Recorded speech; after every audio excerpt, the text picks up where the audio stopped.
Michael Ray Richardson, his first TV interview in years, only on Edge of Sports. Let's go.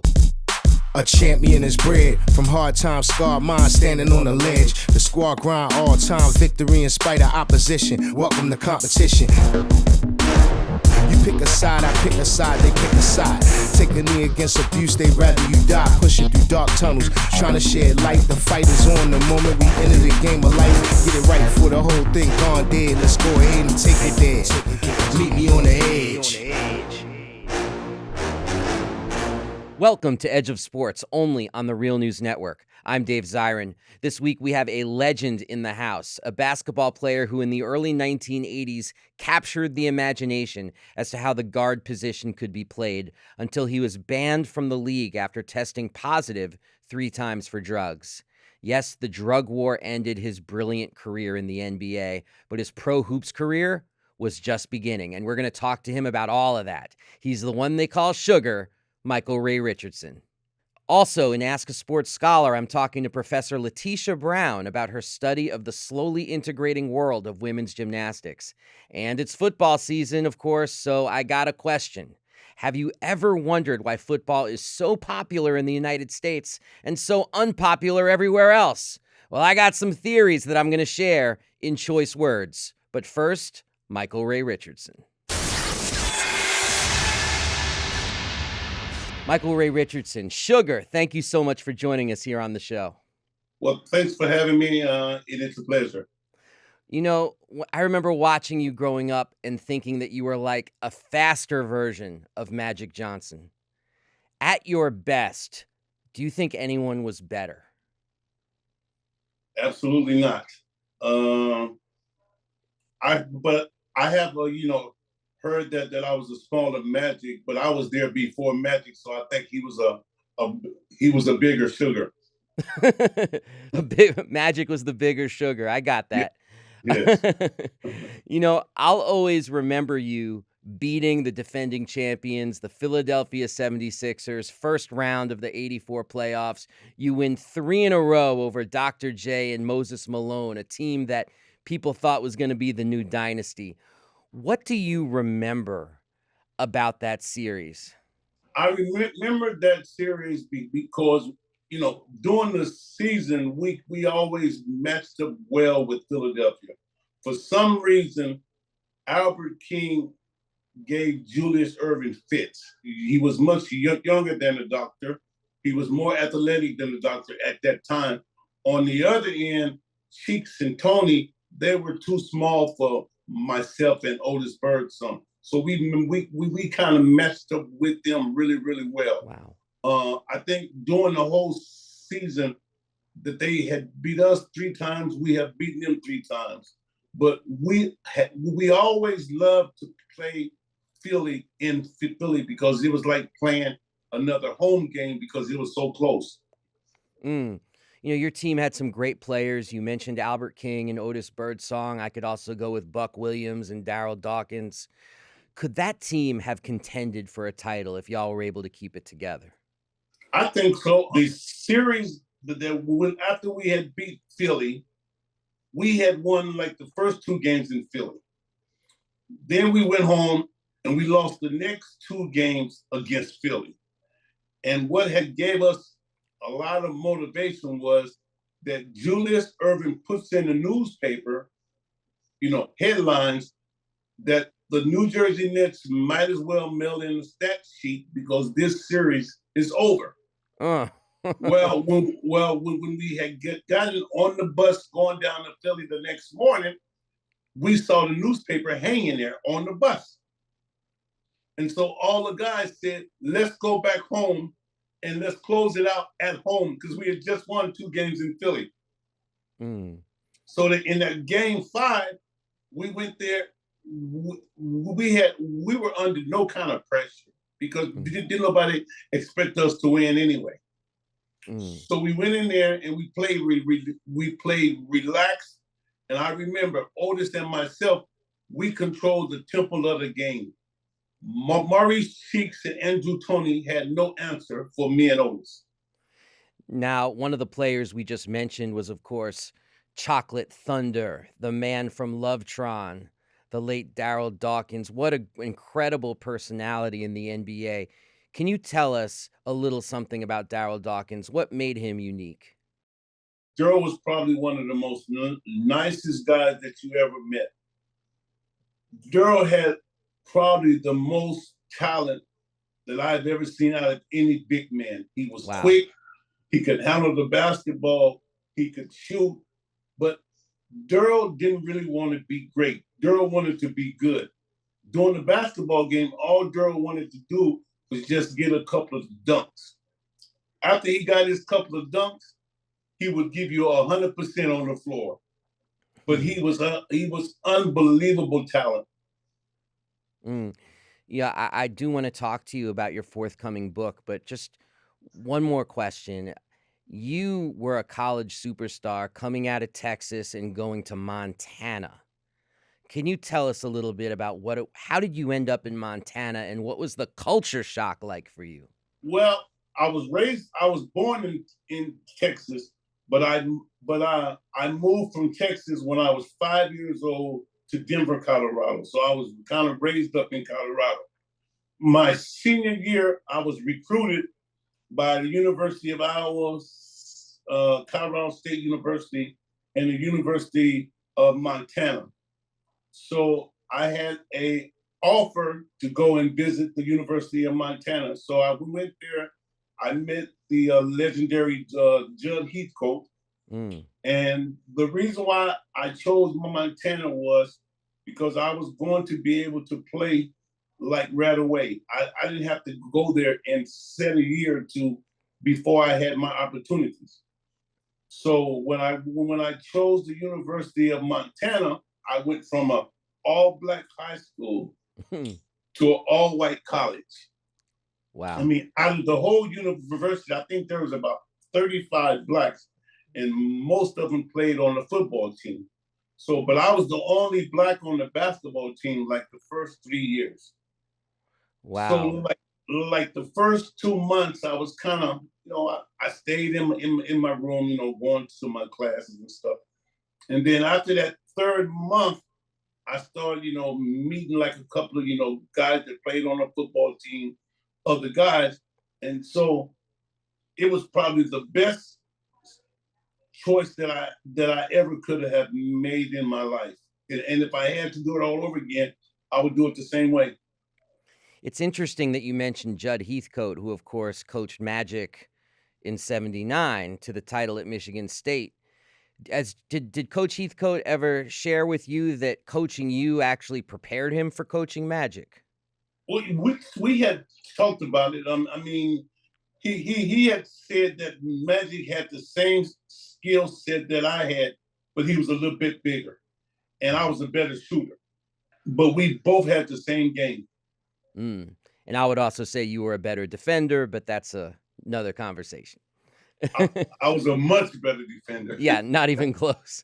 Now, your forthcoming book, which I couldn't be more excited about, I know the working title is Banned because, of course, the NBA banning you as part of its so-called war on drugs. First, I have to ask, why have you decided to write a book after all these years? Well, after all these years, I wanted to write my book so I can tell my story. And instead of letting someone else tell what they thought it was, I'm going to tell the truth. Very good. Did anything happen in your life that inspired you to try to tell your story at this point? No, I mean, I just think, now is the time for me to tell my story because for some reason, I mean, I've been drug free for over 30 something years. And every time they bring up Michael Ray Richardson, they always mention the drug thing. That's not who I am. It was just something that I had dealt with, but that's not who I am. That must be incredibly frustrating. Of course it is. I mean, when they sit there and they write, it's okay if you were right, but I want you to write the truth. I mean, was I the first person banned? Yes. But I also was the first person that was reinstated. Exactly. when I was over in Italy, my second year, I had a chance to come back and play for the Philadelphia 76ers when the coach was Gene Chu and the owner was Harold Katz. What happened was Johnny Dawkins had tore up his knee, and they had called me and they had offered me a 1-year contract for $800,000. But I told them that I wanted a 2-year guarantee or I couldn't leave. And I think after looking at the whole big picture, I made the perfect choice because I stayed over there and played another 13 years, played till I was 46. So, yeah, that's amazing. So no regrets about not going back when you were reinstated?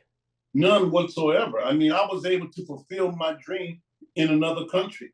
I Hmm. played professional basketball for 21 years. No, it's amazing. I was curious about your relationship with Commissioner David Stern because he did the banning, but he also did the reinstatement. What was that relationship like? He and I had an unbelievable relationship. I didn't blame David for like anything that had took place because I did something wrong. I deserved to be I deserved to be punished. So he did what he had to do. But at the time that I got caught, everybody was doing it in the league. Oh, It yeah. was. I mean, if I would have told on everybody that was doing it, I could have brought the league down. Hmm. But I kept my mouth closed. I got caught. I dealt with my responsibilities. Hmm. Okay, so I left. We went overseas, and I stayed in contact with, David. He and I had a great relationship. When I finished playing overseas, he had gave me a job working with the NBA office in Paris for a couple of years. So I did that for a couple of years. Then I came back to the States in 2003. And then he also helped me get a job working for the Denver Nuggets as a community ambassador. So I did that for a year. And then I decided that I wanted to coach. So I got into coaching in the minor leagues. Yeah, you talk about playing in Italy. That sounds like a little bit of a dream job. What was it like for you to play in Italy? I mean, it was unbelievable because playing in the NBA, you would play maybe 3 or 4 games in 6 nights, or in like 3 or 4 different cities. While playing in Italy, if you're not in the Euro League, you only play like 1 game a week. You play every Sunday. So my first year, I wasn't in the Euro League, so we played every Sunday. And then my second year, we were in the Euro League, so I played on Wednesdays and Sundays. So that way, I didn't have a lot of wear and tear on my body. And that's how you played so long. Yes. And it sounds like a much better quality of life than playing in the NBA. Oh my God, it's like night and day. People don't understand how the life is in Europe. It is so laid back because in America, when you take a lunch break, it's either 30 or 40 minutes. In Italy, it is a true siesta. You you go to lunch at noon, and you don't have to be back to work till 3:30 or 4 o'clock. So you can go home, you can take a nap, you can do whatever. Wow. So it's a whole different lifestyle. Wow. I also understand that when you played in the USBL, you roomed with the legendary Nancy Lieberman. Yes, yes. What Her was and I that was about? roommates. I remember that she wanted to, play basketball, and at that time there was no girl leagues, Hmm. so they gave her an opportunity to come and play up in the USBL. So she came to play on our team, and so all the guys saw her as a female, and they were going to try to be tough with her and stuff. So I took her under my wing, and I was like her protector. Hmm. But even to this day, Nancy and I are really, really close friends. That's fantastic. She's a legend unto herself. So it's great to hear when legends become friends. Um, Michael Ray, my mom is here in the studio, and I know moms can mean a lot. Could you speak a little bit about your mom and what she meant to you? I mean, there's nobody like mom. No matter like what you do, mom is gonna be mom.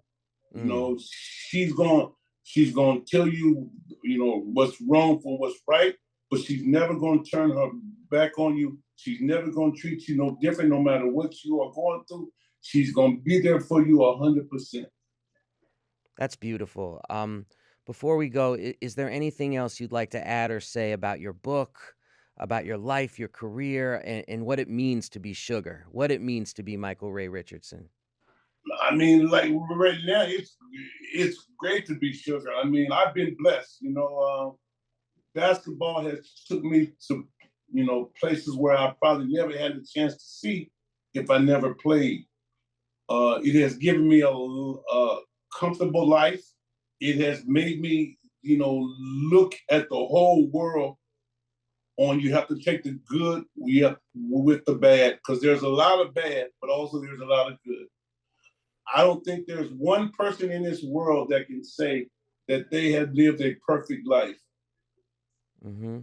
That's true. And I got to say, that message is so important these days where sometimes people feel like there isn't something better around the corner. And for you to be able to have that message that, the day does get brighter with the dawn, I think is so important. If you put yourself in it like I did, like I put myself in a situation that I normally should have never put my situation in. But I was the only one that could have gotten myself out of it. And to this day, I am so happy where I came from. I'm a firm believer that our scriptures has already been written. And this was how my scripture was written. And this is what I had to go through in my life to come back to be who I am today. Wow. Well, I cannot wait to read your book. I'm so honored that you came here on Edge of Sports TV. Thank you so much, sir. And thank you for having me. And now, some choice words. Okay, look, the NFL season is underway, and a big question always haunts me on Sunday afternoon when I sprint like Usain Bolt to my favorite part of my couch. Why is football only really popular in the United States? In the rest of the world, football is, of course, soccer, and our football is at most an afterthought. And please don't argue with me by bringing up NFL games in London. I am convinced those stands are packed with study abroad students on their way to Amsterdam. So, why is this the case?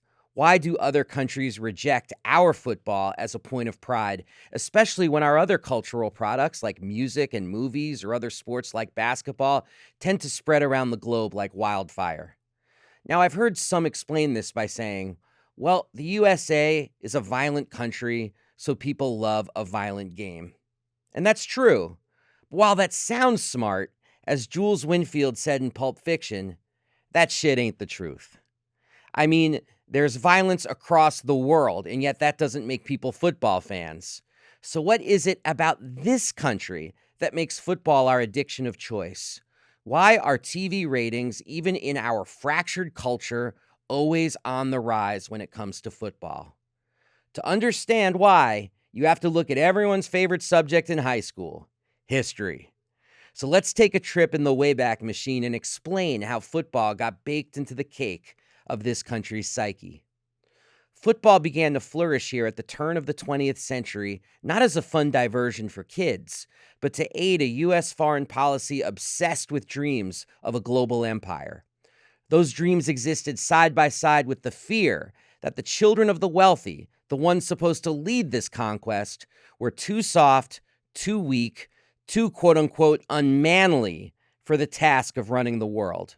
Now, this is hard for us to envision today because football draws most of its players from poor and working class backgrounds, and the majority of NFL players are black. But football started as a sport for privileged white elites on Ivy League campuses, as a way to toughen up this new generation to lead what was called the American century. That's why this new game of football was embraced not only as a sport, but as a training ground for war, openly. And not surprisingly, the ultimate imperial war hawk, President Theodore Roosevelt, was one of the earliest and most prominent promoters of the sport. In an 1893 piece called The Value of Athletic Training, Roosevelt defended football, writing, "All of the masterful nations in history encouraged rugged sports." He believed that athletic training in football could build a new Anglo-Saxon super race ready to stand astride the world. So football was born intertwined alongside ideas about white nationalism and imperial expansion. And these early games were so violent that dozens of young men died on the field of play. And when newspapers started to report the shocking number of casualties and the grim reality that football had essentially become a death harvest, many prominent thinkers called for its elimination and even its abolition. The NCAA was actually formed initially to find a way to lower the body counts in the face of a torrent of criticism. In other words, my little rant here is not just hindsight, but people back then recoiled not just from the violence, but the ethos of the sport as well. Charles Eliot, the president of Harvard, pushed for an abolition of football altogether, writing in 1915 that it was, quote, "a fight whose strategy and ethics are those of war, where the weaker man is considered the legitimate prey of the stronger, all of which sets up the wrong kind of hero." But Teddy Roosevelt and other defenders of the sport were not having any of this Ivy League powder puff moralism. The one-time Rough Rider blasted Eliot and Harvard for wanting to quote-unquote emasculate football. Roosevelt's belief that football was a necessary antidote to male effeminacy was so intense that he once wrote that he would disinherit his own sons if they didn't play and would, quote, rather see one of them die than have them grow up as weaklings. So why is football so baked into the cake of the United States?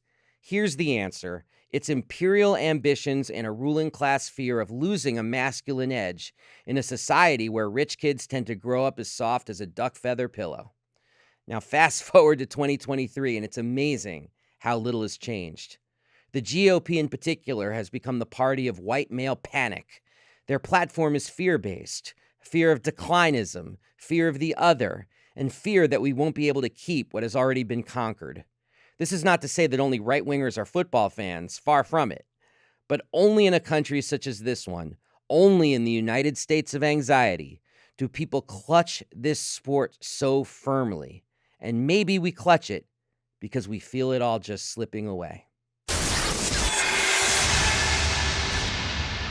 And now, so great to have her on the program. I've been trying for some time. From the University of Cincinnati, Professor Letisha Brown.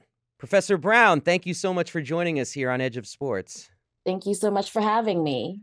I got to ask, there's so many areas of sports that can draw people to study.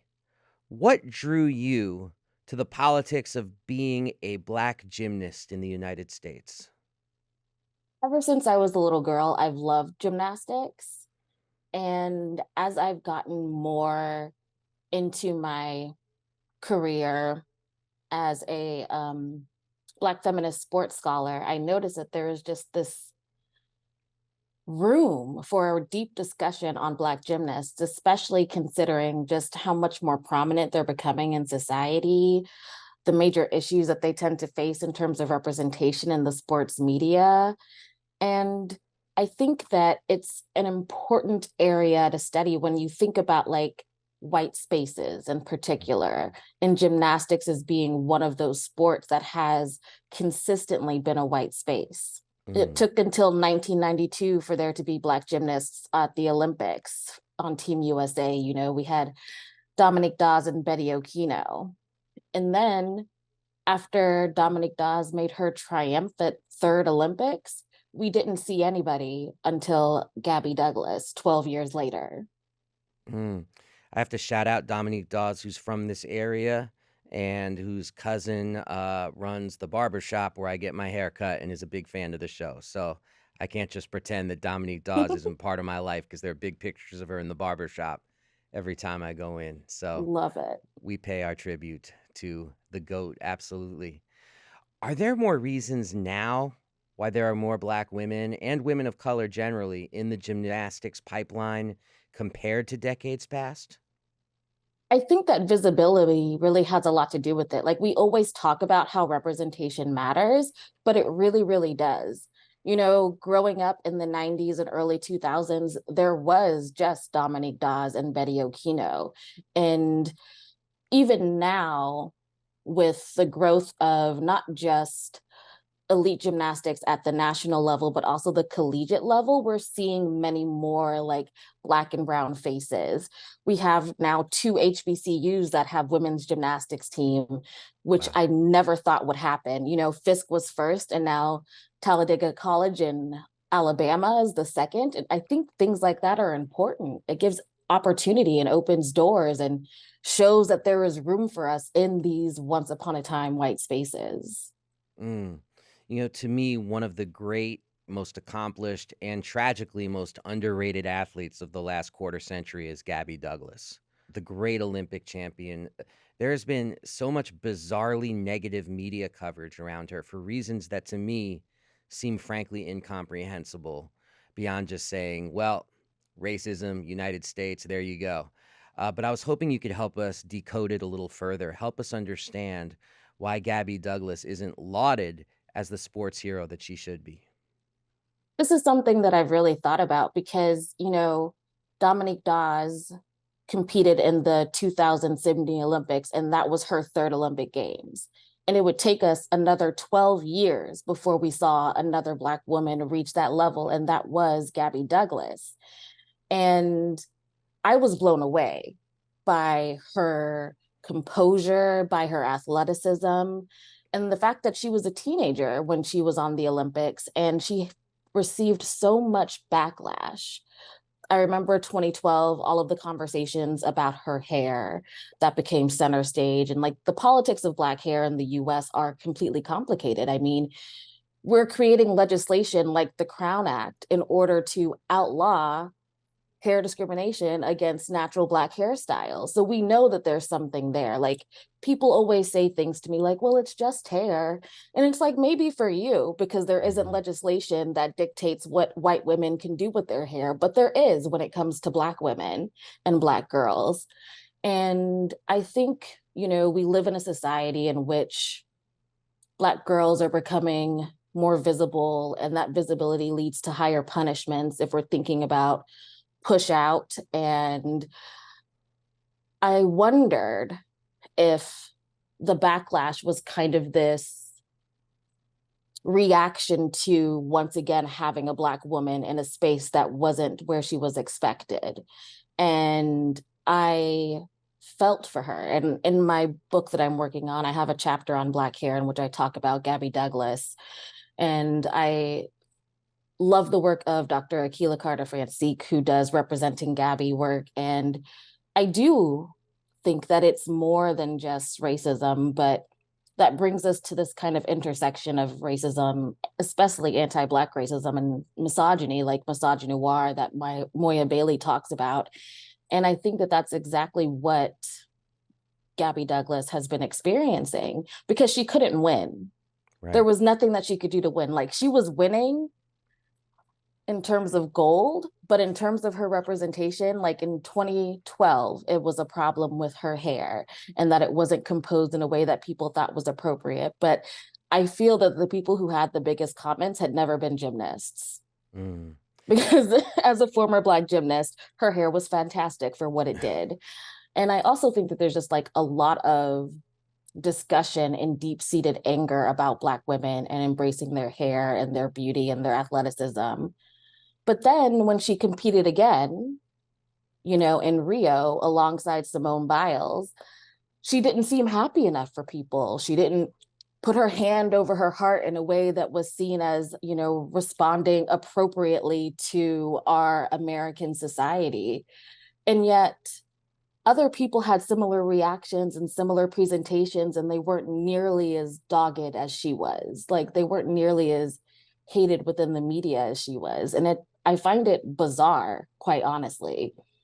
At a time in which we should have been celebrating her accomplishments, like winning the all-around medal, just becoming the first in 12 years and sparking this kind of interest so that there could be more to follow her, like Simone Biles, I think is so important. and it's missing from the conversation. Do you think Gabby Douglas knows that there are people like yourself who are actually shaping the way a new generation is going to understand her in a way that's far more holistic and far more just than the way the rabid sports media took on who she was? I hope so. And, Mm-hmm. I will shout out Gabby Douglas any chance that I get. I was blown away with each and every of her performances. And the fact that she's trying to make a reappearance in the 24 games is astounding, because she would be like, if she does this, she would be the second to get 3, along with Wow. Simone Biles as well. If they both made the team, we would then have 3 American gymnasts that competed in 3 Olympic Games, and they would all 3 be Black women. Wow. Now let's talk about the great Simone Biles. Yes. I put on social media like a couple of years ago that Simone Biles was, along with Jim Thorpe, like the greatest athlete ever produced in the United States. And I was surprised at how little pushback I got, partly because it's so unimpeachable, her greatness. Like, what are you going to say about somebody who can only do things that only she can do? I mean, that's like a Wilt Chamberlain type of thing. And but this last Olympics, it was Mm. like a switch flipped, because she dared care about not just her mental health, but her physical safety. And the response was horrific. It was like all the equity that she had earned through all of this greatness didn't mean a damn thing. What does that tell us? I think it has a lot to do with, like what once the great Dr. Harry Edwards said was that, the Black athlete is a tool to be used, essentially. And if we're not operating in that function, then we're no longer useful and we're no longer appreciated. And of course, there's also this mentality that Black women are supposed to be superheroes and superwomen and not have these types of vulnerabilities. That also, especially in the mental health piece, was part of the reason that I knew as soon as I got word that she was going to be sitting out, that the backlash was going to be drastic, swift, and disgusting. We saw it happen with Gabby Douglas. I wasn't surprised that it was happening with Simone Biles. I wrote a couple of op-eds about it with First and Penn, because it broke my heart that here is this young woman who was trying to model not only what it means to be an athlete and a Black athlete, but a woman who cares about her health. And because she didn't want to jeopardize that, people are mad. You're costing us the gold. You're going to cost us this. You're going to cost us that. But what about the cost of her life? Where is the value in her life? And I mean, she has 4 moves named after her. No one else does. She has 8 national titles. Like, you cannot touch her. She is amazing. Wow. I think everybody watching this right now understands why I've wanted to have you on for so many weeks. But before you go, Professor Brown, can you tell us what you're working on right now, what projects you have in the hopper, and what we should be looking out for? Yeah, so definitely be on the lookout for my book, Say Her Name, centering Black feminism and Black women in sports, with Rutgers University Press. Hopefully it will be out in 2024 or early 25. I'm very excited about that project. There are a lot of different pieces that are going on in there. I'm also working specifically on a paper that's under review right now that I worked on with a couple of my graduate students on Black girl magic in sports and white spaces. And so we talk a lot about gymnasts. We talk specifically about Gabby Douglas and Simone Biles. We also talk about the vision that, Serena Williams and Venus Williams played in changing the literally all white space of tennis. Like, the outfits were white, the people were white, the shoes were white. And it's not so much like that anymore, because you got a little bit of that Black girl magic. And like Simone Biles and Gabby Douglas have been beacons, I think, to this up and coming generation of new Black gymnasts, the same way that Serena Williams and Venus Williams have ushered in this cadre of new Black tennis players. I just think that there are so many overlaps, and they all deserve their due. Absolutely. Shout out Coco Gauff, who has an open invitation to come on the show. whenever she would like. And by the way, that goes for you too. When Say Her Name is out, I really hope you come back. I'd love to talk to you about the book, and I will read that thing cover to cover. Thank you. And I definitely would be happy to. Awesome. Thank you so much, Dr. Brown. How can people keep up with your work? Any social media tags you can give us? Yeah, I'm on Twitter at LETISHA122, Instagram LETISHA002. I'm also on like the newer ones, but I'm not really sure what's happening in those places. So you can find me on Threads. You can find my public scholarship on the sports page First and Penn, and I do a lot of public work there. And look out for me in upcoming issues of the Sociology of Sport journal as well. Ohio is lucky to have you. That's all I'm going to say. Thank you. Dr. Brown, thank you so much for joining us on Edge of Sports. Thank you. Well, that's all the time we have for this week's show. Thank you so much to Sugar, Michael Ray Richardson. Thank you to Professor Letisha Brown. And thank you to everyone here at the Real News Network for making this show possible. You too can support Edge of Sports TV by going to the site, watching us on YouTube, clicking like, leaving comments, all the things that feed the algorithm and allow this show to actually be seen. So if you like Edge of Sports TV, become a promoter of Edge of Sports TV, because that's how we do. For everybody out there listening, please stay frosty. We are out of here. Peace.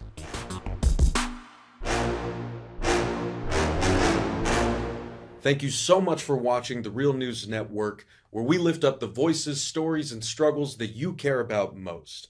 And we need your help to keep doing this work. So please tap your screen now, subscribe, and donate to the Real News Network. Solidarity forever.